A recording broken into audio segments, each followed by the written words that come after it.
നിങ്ങളുടെ favourite shows ഇനി ഒരിക്കലും മിസ്സാവില്ല. ഇപ്പോൾ C5-ലൂടെ കാണും നിങ്ങളുടെ ഫേവറേറ്റ് ഷോസ് തികച്ചും സൗജന്യമായി. ഇവിടെയുള്ള പെണ്ണുങ്ങൾക്ക് മരിക്കുന്നത് വരെയും ആ അടുക്കളയിൽ കിടന്നാ മതി. ഞാൻ അങ്ങനൊന്നുമല്ല. എനിക്കൊരു സ്വപ്നമുണ്ട്.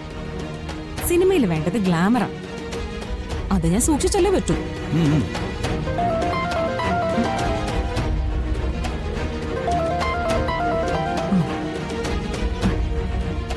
ആ അച്ഛാ. ആ മോളെ, വരും മോളുടെ അടുത്തുണ്ടോ? ആ ഉണ്ട്. എങ്കിൽ അച്ഛൻ പറയുന്നത് മോനെ കൂടി ഒന്ന് കേൾപ്പിക്കേ.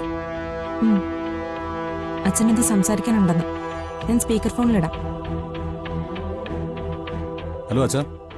അത് മോനെ, ഞാനൊരു പ്രത്യേക കാര്യം പറയാനാ വിളിച്ചത്. എന്താ? രാധികയുടെ വിവാഹം പെട്ടെന്ന് നടത്തണമെന്നാ ഞങ്ങളുടെയൊക്കെ ആഗ്രഹം.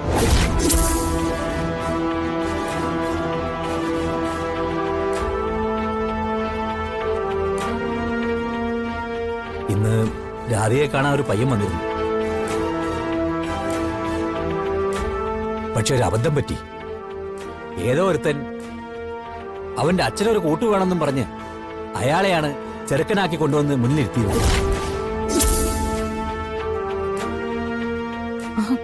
എന്നിട്ട് അയാൾക്ക് പിടിച്ചു കൊടുക്കാൻ തീരുമാനിച്ചോ?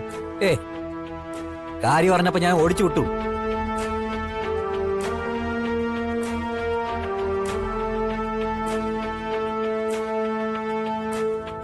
രാധികയുടെ കാര്യത്തില് ഇനിയൊരു അബദ്ധം പറ്റാൻ പാടില്ല.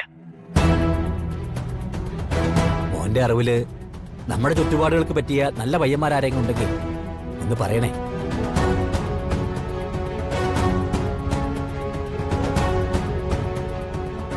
മോന് നേരിട്ട് അറിയാവുന്ന ആളാണെങ്കിൽ പിന്നെ ഭയപ്രമിക്കേണ്ട കാര്യമില്ലല്ലോ.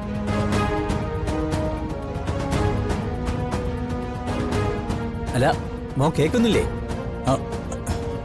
ഉണ്ടച്ചാ, ഞാൻ പറയാം.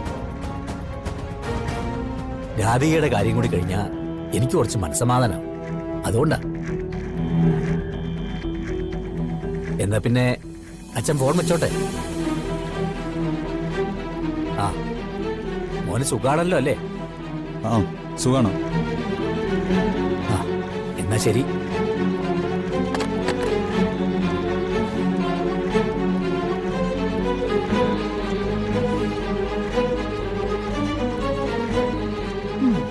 അച്ഛൻ വല്ലാത്ത പ്രതീക്ഷയിലായിരിക്കും. ആരെങ്കിലും ഉണ്ടോ പരിചയത്തില്? അച്ഛൻ ചേച്ചിയുടെ വിവാഹക്കാര്യം പറഞ്ഞപ്പോ എന്തായിരുന്നു ഒരു ടെൻഷൻ. എന്ത് ടെൻഷൻ? ഒന്നുമില്ല. അതെ, നമ്മള് ഭാര്യയും ഭർത്താവുമായിട്ട് ജീവിച്ചിട്ടില്ലാന്നേ ഉള്ളൂ. അടുത്ത് കഴിയാൻ തുടങ്ങിയിട്ട് കുറച്ചു ദിവസമായി.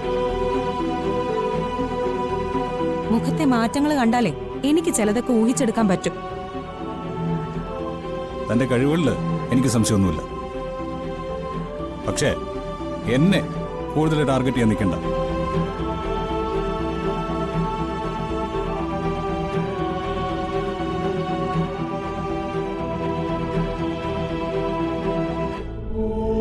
ചേച്ചിയുടെ വിവാഹക്കാര്യം പറഞ്ഞത് ഒട്ടും ഇഷ്ടപ്പെട്ടിട്ടില്ല.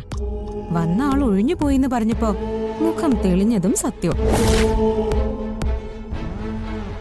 എനിക്ക് കൂടുതൽ ഉറപ്പാവുക, എന്റെ പെണ്ണെന്ന് വരുൺ പറയുന്നത് ചേച്ചി തന്നെ ആയിരിക്കോ?